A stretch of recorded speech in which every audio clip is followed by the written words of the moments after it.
दोस्तों एक बार फिर से स्वागत है आप सभी का आपके अपने favourite English learning channel scholar English पर।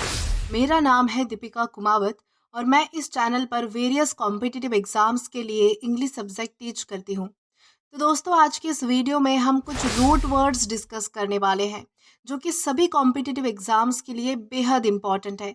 तो चलिए और ज़्यादा टाइम वेस्ट ना करते हुए बढ़ते हैं हमारे वीडियो की ओर और हमारा आज का सबसे पहला रूट वर्ड्स और उससे निकल कर आने वाले वर्ड्स को हम डिस्कस करना शुरू करते हैं। दोस्तों आज का हमारा सबसे पहला रूट वर्ड है डॉल, DOL। इसे हम क्या कहेंगे, डॉल प्रोनाउंस करेंगे। दोस्तों ये जो डॉल वर्ड है ये लैटिन वर्ड डॉलर से ओरिजिनेट हुआ है, जिसका मतलब होता है पेन, ग्रीफ या फिर सॉरो यानी कि दुख या फिर पीड़ा। ये जो वर्ड है वो बेसिकली सैडनेस और सफरिंग को दिखाता है। तो दोस्तों आई होप आपको अच्छे से समझ आया होगा कि डॉल का मतलब क्या होता है। अब हम क्या डिस्कस करेंगे, अब हम इससे निकल कर आने वाले वर्ड्स को डिस्कस करेंगे जहां पर ये हमारा रूट वर्ड बन जाएगा। तो हमारा सबसे पहला वर्ड है डॉलफुल। डॉलफुल ये एक एग्जेक्टिव है जिसका मतलब होता है सैड या फिर सॉरोफुल, यानी कि कोई दुखद, यानी कि बेहद दुखद या फिर बहुत ही ज़्यादा कोई दुख पहुंचाने वाली, कोई पीड़ा पहुंचाने वाली कोई बात हो सकती है, कोई काम हो सकता है, कोई चीज़ हो सकती है। उसे हम क्या कहेंगे, डॉलफुल कहेंगे। यानी कि किसी के भी कॉन्टेक्स्ट में यूज़ हो सकता है। देन हमारा सेकेंड वर्ड इससे निकल कर आता है डॉलरस। दोस्तों डॉलरस ये भी एक एग्जेक्टिव है जिसका मतलब होता है एक्सप्रेसिंग ग्रीफ और पेन, यानी कि दर्द या फिर दुख को जताना, एक्सप्रेस करना, उसे क्या कहेंगे, डॉलरस। देन हमारा अगला वर्ड निकल कर आता है इंडोलेंट। दोस्तों यहाँ पर भी देखिए कि डॉल ये वर्ड यानी कि इस इंडोलेंट वर्ड में यहाँ पर आया है और ये जो इंडोलेंट है ये हमारे पास पार्ट्स ऑफ स्पीच में एग्जेक्टिव है जिसका मतलब होता है लेजी, अवॉइडिंग एक्टिविटी, यानी कि आलसी, जिसे जो है वो काम करना पसंद नहीं होता है, जो काम को टालता है, किसी भी प्रकार की एक्टिविटी को टालता है, उसे हम क्या कहेंगे, इंडोलेंट कहेंगे। ऐसे व्यक्ति को हम इंडोलेंट कहते हैं जो आलसी होता है। देन हमारा डॉल इस रूट वर्ड से निकल कर आने वाला लास्ट वर्ड है कॉन्डोलेंस। दोस्तों कॉन्डोलेंस ये नाउन है जिसका मतलब होता है एन एक्सप्रेशन ऑफ सिंपथी, यानी कि जब भी किसी दुखद घटना पर या फिर किसी बेहद दुखद चीज़ पर आप जो है वो किसी को सिंपथी प्रोवाइड करते हो, सहानुभूति देते हो, उसे जो है वो समझाते हो, उसके जो है वो दुख में आप भी शामिल होते हो, तो उसे क्या कहेंगे, हम कॉन्डोलेंस कहेंगे। तो दोस्तों ये तो थे हमारे कुछ वर्ड्स जो हमारे डॉल इस रूट वर्ड से निकल कर आते हैं। देन इसी के साथ हम आगे बढ़ेंगे हमारे नेक्स्ट रूट वर्ड की ओर। तो दोस्तों इसके बाद हमारा अगला रूट वर्ड आता है बर्स। दोस्तों बर्स जो है वो लैटिन वर्ड बर्सा से ओरिजिनेट हुआ है जिसका मतलब होता है मनी, फाइनेंस या फिर सैक। सैक का मतलब होता है बोरी। पाउच का मतलब भी आपको पता होगा, पाउच का मतलब होता है कोई कैरी करने वाली चीज़, जिससे पाउच जो है वो छोटा भी हो सकता है, बड़ा भी हो सकता है, जिसे हम बोरी भी कह सकते हैं। तो ये सारी चीज़ें यानी कि जो ये बर्स है वो हमारे यानी कि इन सारे वर्ड से रिलेट करती है, मनी, फाइनेंस, सैक्स एंड पाउचेस।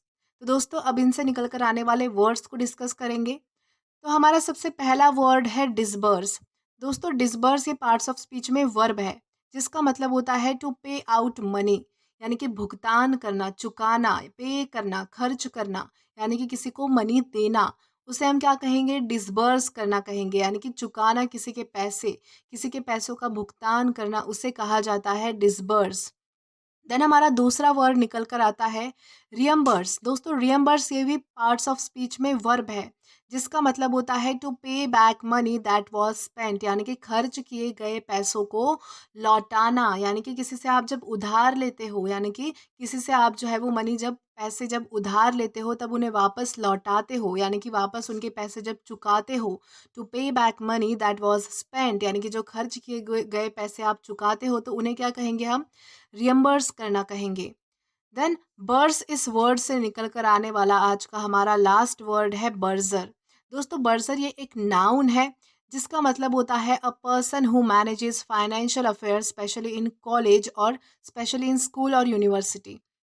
दोस्तों बर्सर किसे कहते हैं, बर्सर एक ऐसे व्यक्ति को कहते हैं जो फाइनेंशियल अफेयर्स को मैनेज करता है, स्पेशली किसी स्कूल, कॉलेज या फिर यूनिवर्सिटी में। फाइनेंशियल अफेयर्स यानी जैसे कि कितने बच्चों की फीस जमा हुई है, कितने बच्चों की फीस लेनी है, जो भी कोई लेन देन होता है पैसों का स्कूल, कॉलेज या फिर यूनिवर्सिटी लेवल पर, वो सारे मैनेज करने वाला व्यक्ति, उसे क्या कहेंगे, बर्सर कहेंगे। दोस्तों ये तो हमारे थे बर्ड से निकल कर आने वाले वर्ड्स। देन इसी के साथ हम आगे बढ़ेंगे हमारे अगले रूट वर्ड की ओर। तो दोस्तों इसके बाद हमारा अगला रूट वर्ड है एक्री। दोस्तों एक्री, ACRI, ये जो वर्ड है वो लैटिन वर्ड एसिड से आया है, जिसका मतलब होता है शार्प, बिटर, सॉर या फिर पंजेंट। बेसिकली ये टेस्ट, स्पीच या फिर इंटेंसिटी में शार्पनेस को रेफर करता करता है। जैसे कि कोई चीज़ अगर शार्प है, पैनी है, यानी कि कोई चीज़ बिटर है, यानी कि कोई चीज़ अगर कड़वी है, कोई चीज़ खट्टी है, कोई चीज़ अगर तीखी है, पंजेंट है, तो इन सारी चीज़ों को जो है वो क्या वर्ड, कौन सा वर्ड डिनोट करता है, तो एक्री ये वर्ड डिनोट करता है। साथ ही किस किस कैटेगरी में डिनोट करता है, तो ये टेस्ट में हो सकता है, यानी कि हम जो स्वाद लेते हैं उसमें जो है वो शार्प कोई यानी कि सॉरी, जैसे कि कोई तीखा स्वाद होता है, जैसे कि कोई खट्टा या फिर यहाँ पर बताया गया है कड़वा, तो ये टेस्ट में भी जो है वो, इसमें भी जो है वो एक्री का यूज़ होता है। साथ ही साथ स्पीच में यानी कि बोलने के तरीके में, यानी कि हमारी बोलने की ध्वनि भी जो है, यानी कि वाणी भी हमारी कड़वी हो सकती है, तीखी हो सकती है, तो उस तरह से भी यूज़ होता है। साथ ही साथ इंटेंसिटी में भी शार्पनेस का यूज़ हुआ करता है। तो दोस्तों अब इससे निकल कर आने वाले वर्ड्स को हम जो है वो डिस्कस करेंगे एक-एक करके। तो दोस्तों इससे निकल कर आने वाला हमारा सबसे पहला वर्ड है एक्रिड। दोस्तों एक्रिड ये जो है वो पार्ट्स ऑफ स्पीच में एग्जेक्टिव है, जिसका मतलब होता है हैविंग अ स्ट्रॉन्ग, बिटर और अनप्लीजेंट स्मेल, यानी कि ऐसी गंध या फिर ऐसी जो है वो, ऐसी कोई जैसे हम जो कहते हैं कि हमारे नाकों को बिल्कुल भी अच्छी नहीं लगती ऐसी स्मेल, यानी कि जो बहुत ही ज़्यादा अनप्लीजेंट होती है, बहुत ही ज़्यादा स्ट्रॉन्ग होती है, गंदी होती है, उसे हम क्या कहेंगे, एक्रिड कहेंगे, यानी कि स्मेल के कॉन्टेक्स्ट में जो है वो एक्रिड यूज़ होता है। देन इसके बाद हमारा अगला वर्ड है एक्रीमनी। दोस्तों एक्रीमनी ये वर्ड जो है वो नाउन है, जिसका मतलब होता है bitterness and harshness in speech and behaviour, यानी कि किसी के बर्ताव में या फिर किसी के बोलचाल में जो है वो एक कड़वाहट होना, एक तीखापन होना, यानी कि जो बहुत ही ज़्यादा गुस्से में बात करता है या फिर बहुत ही ज़्यादा टॉन्टफुली बात करता है, जो कड़वाहट के साथ बात करता है, ऐसे व्यक्ति को हम क्या कहेंगे, ऐसे व्यक्ति की वाणी को हम कहेंगे एक्रीमनी। देन इससे निकल कर आने वाला हमारा लास्ट वर्ड है एक्रीट्यूड। दोस्तों एक्रीट्यूड ये हमारे पास पार्ट्स ऑफ स्पीच में नाउन है, जिसका मतलब होता है the quality of being pungent और बिटर, यानी कि कोई बिल्कुल कड़वा कड़वा स्वभाव वाला व्यक्ति या फिर तीखा स्वभाव वाला व्यक्ति, गर्म मिजाज वाला व्यक्ति, जिसे बहुत ज़्यादा गुस्सा आता है या फिर जिसकी ज़ुबान पर अच्छी बातें होती ही नहीं है, जो हमेशा अगर कुछ भी बोलेगा तो कड़वा ही बोलेगा, बुरा ही बोलेगा, सामने वाले को बुरा लगे, चुभ जाए, ऐसी बातें बोलेगा, तो उसे हम क्या कहेंगे, ऐसे नेचर को हम क्या कहेंगे, बेसिकली इसे कहा जाता है एक्रीट्यूड। तो दोस्तों ये हमारे एक्री से निकल कर आने वाले कुछ वर्ड्स थे। इसी के साथ हम आगे बढ़ेंगे हमारे अगले रूट वर्ड की ओर। दोस्तों इसके बाद हमारा अगला वर्ड है साइड। दोस्तों साइड, CIDE, इसका मतलब होता है टू किल और टू कट। ये वर्ड जो है वो किलिंग, डिस्ट्रक्शन एंड एक्सटर्मिनेशन से रिलेटेड है, यानी कि मारना या फिर तबाही, इन सारे वर्ड से जो, इन सारे जो मीनिंग्स है, ये सारे जो मीनिंग्स है वो हमारे साइड इस वर्ड से निकल कर आते हैं। अब इनसे निकल कर आने वाले हम वर्ड्स को डिस्कस करेंगे। जैसे कि हमारा सबसे पहला वर्ड है होमिसाइड। दोस्तों होमिसाइड नाउन है, जिसका मतलब होता है the act of killing a person, यानी कि किसी व्यक्ति को मारने की क्रिया, यानी कि जब भी किसी व्यक्ति को मारा जाता है तो वो क्या बन जाता है, होमिसाइड बन जाता है। देन है सुसाइड। दोस्तों सुसाइड भी नाउन है, जिसका मतलब होता है act of killing one self, यानी कि खुद को ही मारना, यानी कि जब आप खुद को मार लेते हो तो वो क्या बन जाता है, सुसाइड। देन है जेनोसाइड। जेनोसाइड भी नाउन है, जिसका मतलब होता है act of killing a particular group, यानी कि एक विशेष ग्रुप को ही खत्म कर देना, उसको मार देना, उसे हम क्या कहेंगे, जेनोसाइड कहेंगे। देन इसके बाद है पैट्रिसाइड। पैट्रिसाइड भी नाउन है, जिसका मतलब होता है एक्ट ऑफ किलिंग फादर, यानी कि किसी के पिता को मारना या फिर खुद के पिता को मार देना। देन है मैट्रिसाइड। दोस्तों मैट्रिसाइड नाउन है, जिसका मतलब होता है एक्ट ऑफ किलिंग मदर, यानी कि माँ को मारना, यानी कि मदर को मारना। देन है सेरोसाइड।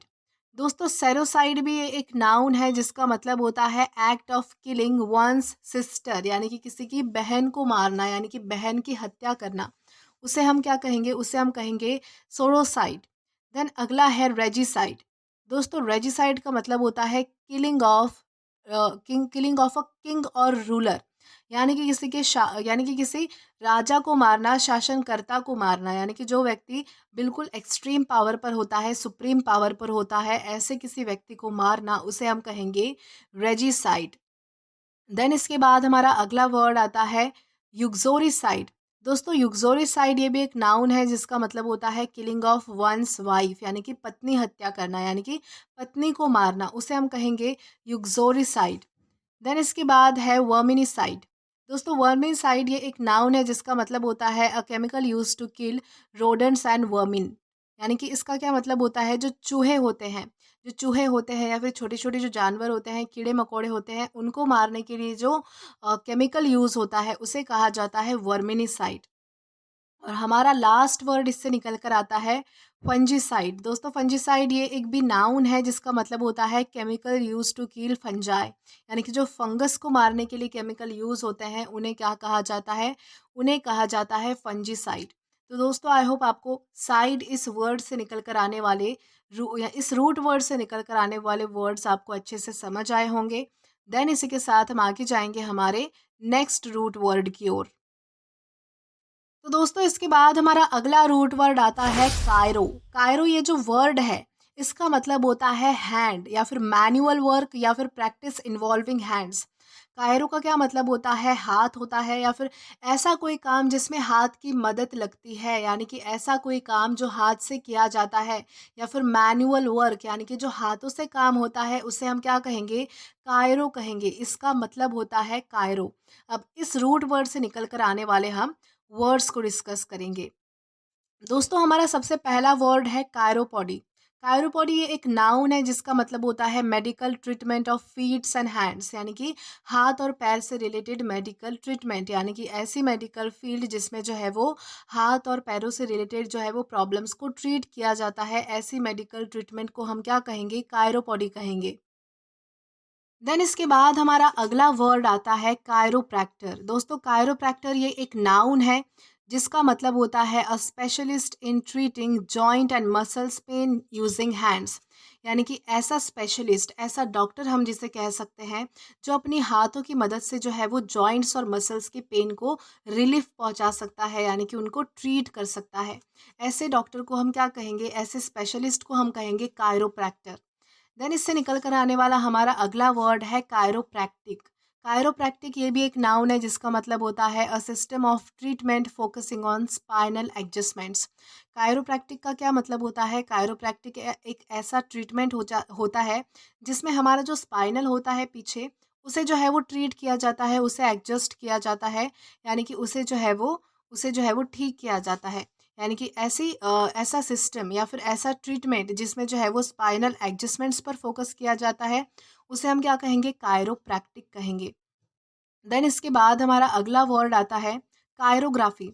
दोस्तों कायरोग्राफी ये नाउन है जिसका मतलब होता है the study of hand writing, यानी कि ऐसी स्टडी, यानी कि ऐसी शिक्षा जिसमें जो है वो हैंड राइटिंग को स्टडी किया जाता है, जिसके बारे में पढ़ा जाता है, हैंड राइटिंग के डिफरेंट टाइप्स को समझा जाता है, उसे हम क्या कहेंगे, कायरोग्राफी हम उसे कहेंगे। देन इसके बाद इस रूट वर्ड से निकल कर आने वाला हमारा लास्ट वर्ड है कायरोग्नोमी। दोस्तों कायरोग्नोमी ये एक नाउन है जिसका मतलब होता है the study of hands to determine personality, यानी कि ऐसी स्टडी जो लोग हाथ देखकर जो है वो हमारी पर्सनालिटी बताते हैं। बेसिकली ये जो भविष्य बताने वाले या फिर ये जो पर्सनालिटी बताने वाले, हाथ की रेखाएं देखने वाले जो लोग होते हैं, यानी कि स्पेशली ये जो पर्सनालिटी बताने वाले जो लोग होते हैं, हाथों को देखकर उन्हें क्या कहेंगे हम, उस प्रैक्टिस को क्या कहेंगे हम, कायरोग्नोमी कहेंगे। तो दोस्तों ये तो थे हमारे कुछ वर्ड्स जो हमारे कायरो इस वो रूट वर्ड से निकल कर आते हैं। देन इसी के साथ हम आगे बढ़ेंगे हमारे अगले रूट वर्ड की ओर। तो दोस्तों इसके बाद हमारा अगला रूट वर्ड है मैल। दोस्तों मैल ये जो वर्ड है वो लैटिन वर्ड मैलस से निकल कर आता है जिसका मतलब होता है बैड, इविल, रॉन्ग। ओके, ध्यान रखना है कि मैल का क्या मतलब होता है, बैड, इविल या फिर रॉन्ग, यानी कि गलत कोई चीज़ या फिर कोई बुरी, उसे हम कहेंगे मैल। ये वर्ड किससे रिलेटेड है, तो नेगेटिव, हार्मफुल या फिर डिफेक्टिव, इन सारे वर्ड से जो है वो ये वर्ड रिलेटेड है, ये रूट वर्ड रिलेटेड है। तो चलिए आइए अब इससे निकल कर आने वाले वर्ड्स को डिस्कस कर लेते हैं। तो हमारा सबसे पहला वर्ड है मैलेडी। दोस्तों मैलेडी ये एक नाउन है जिसका मतलब होता है डिजीज या फिर इलनेस, यानी कि कोई रोग या फिर कोई बीमारी, उसे हम क्या कहेंगे, उसे हम कहेंगे मैलेडी। देन इसके बाद हमारा अगला वर्ड है मैल फंक्शन। दोस्तों मैल फंक्शन ये जो है वो नाउन और वर्ब दोनों ही तरीके से यूज होता है, जिसका मतलब होता है फेल्यूर टू फंक्शन प्रॉपरली, यानी कि ऐसी कोई चीज़ जो प्रॉपरली फंक्शन करना बंद कर देती है। यानी कि कोई भी चीज़ हो सकती है, कोई इलेक्ट्रॉनिक हो सकती है या फिर कोई अदर चीज़ हो सकती है जो प्रॉपरली वर्क नहीं करती है, फंक्शन नहीं करती है, तो उसे हम क्या कहेंगे, उस ग्लिच को हम कहेंगे मैल फंक्शन। यानी कि जब भी हम जो है वो कोई चीज़ ख़राब हो जाती है तब हम उसे क्या कहते हैं कि इसमें जो है वो कुछ ना कुछ मैल फंक्शन आ गया है। यानी कि ये चीज़ जो है अब वो प्रॉपरली काम नहीं कर रही है, फंक्शन नहीं कर रही है। देन इसके बाद हमारा अगला वर्ड आता है मैल न्यूट्रिशन। दोस्तों मैल न्यूट्रिशन ये एक नाउन है जिसका मतलब होता है poor nutrition due to lack of food and balance diet. यानी कि कुपोषित जिसे हम कहते हैं। मैल न्यूट्रिशन का मतलब होता है कुपोषण होना, कुपोषित कोई व्यक्ति होना। यानी कि जब किसी व्यक्ति को प्रॉपर डाइट नहीं मिलता है, प्रॉपर खाना नहीं मिलता है, प्रॉपर न्यूट्रिशन नहीं मिलते हैं, तो उसकी स्थिति जैसी हो जाती है। यानी कि जिस तरह से उसकी जो हालत है ख़राब हो जाती है, तो उसे देखकर क्या कहते हैं कि मैल न्यूट्रिशन, यानी कि कुपोषण, उसे कहा जाता है मैल न्यूट्रिशन। देन इसके बाद अगला वर्ड आता है मैल प्रैक्टिस। दोस्तों मैल प्रैक्टिस ये नाउन है जिसका मतलब होता है इम्प्रॉपर और अनएथिकल कंडक्ट। यानी कि बुरा व्यवहार करना, दुराचार करना। यानी कि ऐसे ऐसे काम करना जो गलत है, जो इम्प्रॉपर है, अनएथिकल है, यानी कि जो किए नहीं जाने चाहिए, जो मोरल्स के खिलाफ है, ऐसे कामों को क्या कहेंगे, मैल प्रैक्टिस कहेंगे। देन इसके बाद है मैलोवलेंट। मैलोवलेंट ये एक एग्जेक्टिव है जिसका मतलब होता है हैविंग और showing wish to harm other. यानी कि दूसरों को हानि पहुंचाने की मंशा रखना, इच्छा रखना, उसे हम क्या कहेंगे, मैलोवलेंट कहेंगे। देन इसी के साथ आगे बढ़ते हैं। तो इसके बाद है मलिशियस। दोस्तों मलिशियस ये एक एग्जेक्टिव है जिसका मतलब होता है इंटेंशनली हार्मफुल और क्रूअल। यानी कि ऐसा व्यक्ति जो बहुत ही ज़्यादा कठोर होता है, जो बहुत ही ज़्यादा क्रूर होता है और जो है वो जानबूझकर दूसरों को जो है वो हानि पहुंचाने की कोशिश करता रहता है। यानी कि इंटेंशनली हार्मफुल, यानी कि जो जानबूझकर जो है वो हानिकारक होता है दूसरों के लिए, उसे हम क्या कहेंगे, मलिशियस कहेंगे। देन इसी के बाद हमारा अगला वर्ड है मैलाडोर। दोस्तों मैलाडोर ये एक नाउन है जिसका मतलब होता है अ वेरी बैड स्मेल। यानी कि बहुत ही ज़्यादा गंदी स्मेल या फिर दुर्गंध जिसे हम कहते हैं। यानी कि बहुत ही ज़्यादा गंदी स्मेल, उसे कहा जाएगा मैलाडोर। देन इसके बाद हमारा अगला वर्ड आता है मैल्फिजेंस। दोस्तों मैल्फिजेंस ये एक नाउन है जिसका मतलब होता है रॉन्ग डूइंग और misconduct specially by a public official. इसका क्या मतलब हुआ कि किसी भी तरह की, यानी कि बुरी प्रैक्टिस करना, यानी कि जो काम करना नहीं चाहिए वैसा काम करना, और ये काम किसके द्वारा होता है, स्पेशली पब्लिक ऑफिशियल। यानी कि पब्लिक ऑफिशियल कौन कौन हुए, तो जैसे कि कोई पॉलिटिशियन हो सकता है, बड़ा नेता हो सकता है, राजनीतिक किसी फील्ड से वो आ सकता है, पुलिस हो सकती है। यानी कि जो लोग हमारी ही प्रोटेक्शन के लिए बने हैं, जो लोग हमारे लिए ही बने हैं, अगर वो कोई भ्रष्टाचार जैसा काम करते हैं, यानी कि गलत काम करते हैं, अनएथिकल कोई कंडक्ट करते हैं, तो उसे क्या कहा जाएगा, मैल्फिजेंस कहा जाएगा। देन इसी के साथ आगे बढ़ेंगे। तो इसके बाद हमारा अगला वर्ड है मलाइन। दोस्तों मलाइन ये जो वर्ड है वो वर्ब और एग्जेक्टिव दोनों ही तरीके से यूज होता है, जिसका मतलब होता है to speak ill of someone evil in nature. यानी कि किसी के बारे में बुरा बोलना, किसी को बदनाम करने की कोशिश करना, या फिर जो व्यक्ति बहुत ही ज़्यादा इविल होता है नेचर में, यानी कि जिसका स्वभाव बहुत ज़्यादा बुरा होता है, जो दूसरों का बुरा सोचता है या फिर जो दूसरों के बारे में जो है वो बुरा बुरा कहता है, उसको उसकी बदनामी फैलाने की कोशिश करता है, तो उसे हम क्या कहेंगे, मलाइन करना कहेंगे। देन हमारा लास्ट वर्ड आता है मैलिफिशेंट। मैलिफिशेंट का मतलब ये जो है वो एक एग्जेक्टिव है, यानी कि विशेषण है, और इसका मतलब होता है कॉजिंग हार्म और इविल। यानी कि कोई बुरी कोई चीज़ या फिर किसी को नुकसान पहुंचाना, उसे कहा जाएगा मैलिफिशेंट। तो दोस्तों ये तो हमारे जो है वो मैल इस रूट वर्ड से निकल कर आने वाले कुछ वर्ड्स हमने डिस्कस किए। देन इसी के साथ हम आगे जाएंगे हमारे नेक्स्ट रूट वर्ड की ओर। तो दोस्तों इसके बाद हमारा अगला वर्ड यानी कि रूट वर्ड आता है एक्रो। दोस्तों एक्रो ये जो वर्ड है वो ग्रीक वर्ड एक्रोस से निकल कर आया है, जिसका मतलब होता है हाई, टॉप या फिर एक्सट्रीम, यानी कि ऊंचाई जिसे हम कहते हैं। और ये वर्ड किससे रिलेटेड है, तो ये वर्ड जो है वो हाइट और एक्सट्रीमिटी से रिलेटेड है, यानी कि ऊंचाई से रिलेटेड है। अब इससे निकल कर आने वाले हम वर्ड्स को डिस्कस करेंगे। तो हमारा सबसे पहला वर्ड है एक्रोबैट। दोस्तों एक्रोबैट ये एक नाउन है जिसका मतलब होता है a performance who does stunts in air और एट हाइट्स। दोस्तों आपने देखा होगा कि जो स्टंटमैन होते हैं वो हवा में जो है वो बहुत सारे स्टंट्स करते हैं, साइकिल को लेकर, बाइक को लेकर या फिर ऐसे ही रोप वगैरह को लेकर। तो वैसे लोगों को यानी कि जो स्टंट करते हैं जो किसी हवा में या फिर ऊंचे स्तर पर यानी कि हाइट पर जो कोई लोग स्टंट करते हैं, उन्हें क्या कहा जाएगा? एक्रोबैट कहा जाएगा। देन इसी के साथ हम आगे बढ़ेंगे। तो इसके बाद हमारा अगला वर्ड आता है एक्रोफोबिया। दोस्तों एक्रोफोबिया ये एक नाउन है जिसका मतलब होता है फियर ऑफ हाइट, यानी कि हाइट से डर लगना। यानी कि जिन लोगों को ऊंचाई से डर लगता है, हाइट से डर लगता है, उसे उस फोबिया को, उस डर को क्या कहा जाता है? उस डर को कहा जाता है एक्रोफोबिया। देन इसके बाद हमारा अगला वर्ड है एक्रोकॉर्पस। एक्रोकॉर्पस का मतलब ये जो है वो एक एग्जेक्टिव है जिसका मतलब होता है a plant that bear fruit on at at the tip. यानी कि ऐसा पौधा जिसपे जो है वो फल जो है वो टिप पर लगते हैं, यानी कि बिल्कुल नोक पर लगते हैं, उसे कहा जाएगा एक्रोकॉर्पस।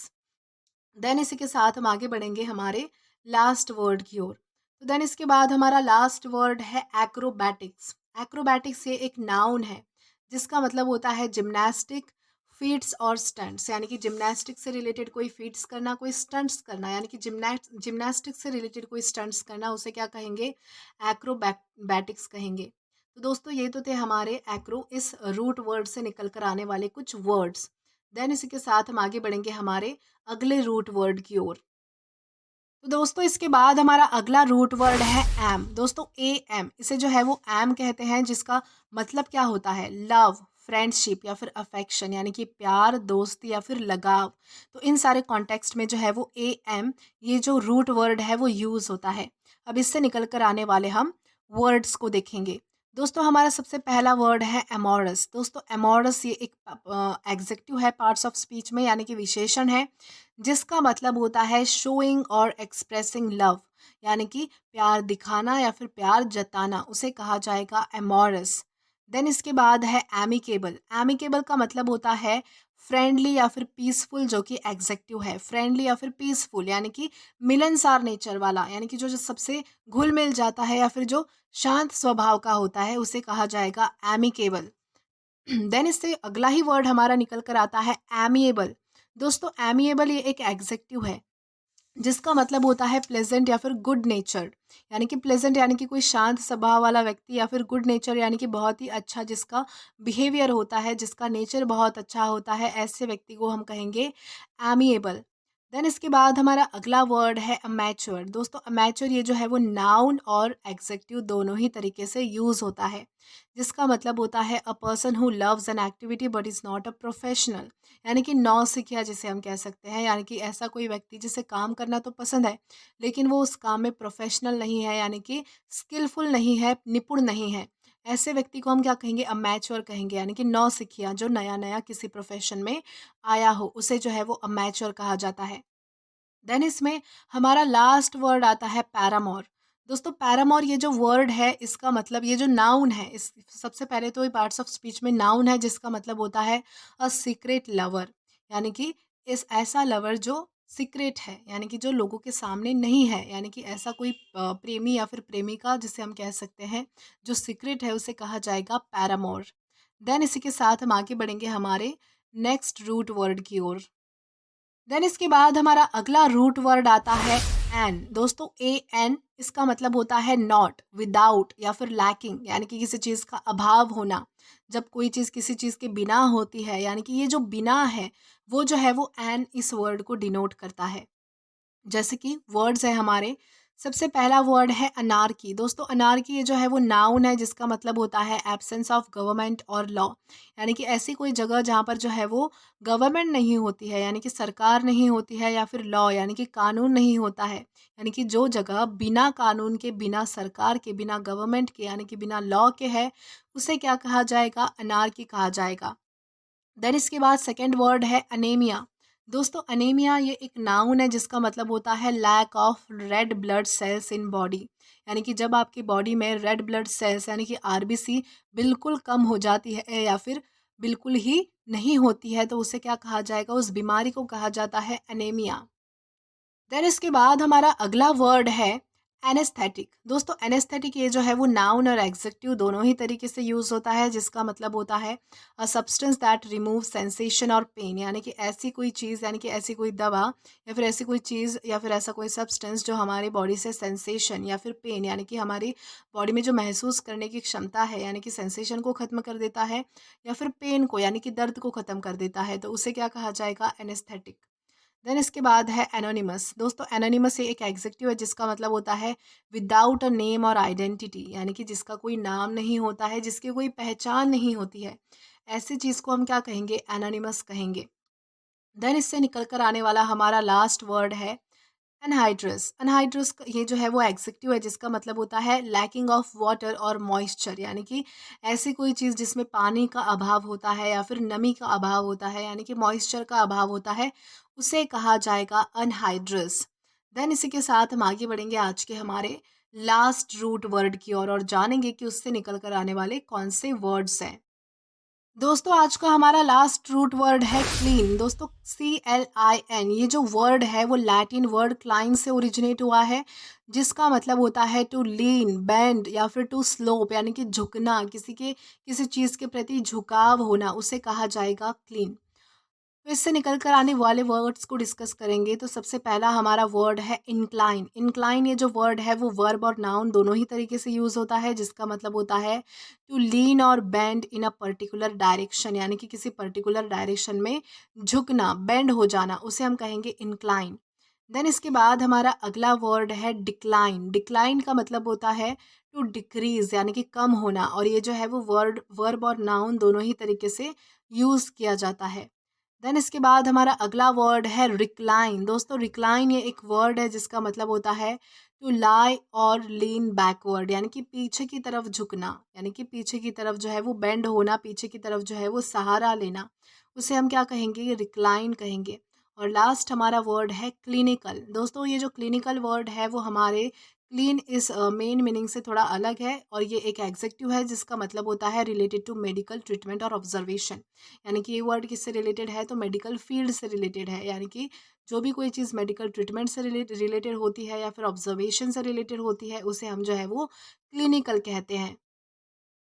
तो दोस्तों, आज के लिए बस इतना ही। अगर आपने अभी तक हमारा टेलीग्राम चैनल ज्वाइन नहीं किया है तो टेलीग्राम पर English with Deepika Kumawat search करके या फिर डिस्क्रिप्शन में दिए गए लिंक के थ्रू डायरेक्ट आप हमारा टेलीग्राम चैनल ज्वाइन कर सकते हैं, ताकि आप कभी भी किसी भी वीडियो से रिलेटेड कोई भी अपडेट मिस ना करें। और दोस्तों, अगर आपको आज का ये वीडियो पसंद आया है तो do like this video, subscribe the channel and share as much as you can. और अगर आपने इससे पहले वाली वीडियोस नहीं देखे हैं तो यहाँ पर मैंने एक प्लेलिस्ट प्रोवाइड की है, जहाँ पर आप क्लिक करके वो सभी पहले वाली वीडियोस भी एक्सप्लोर कर सकते हैं और देख सकते हैं। Till then keep learning. Thank you.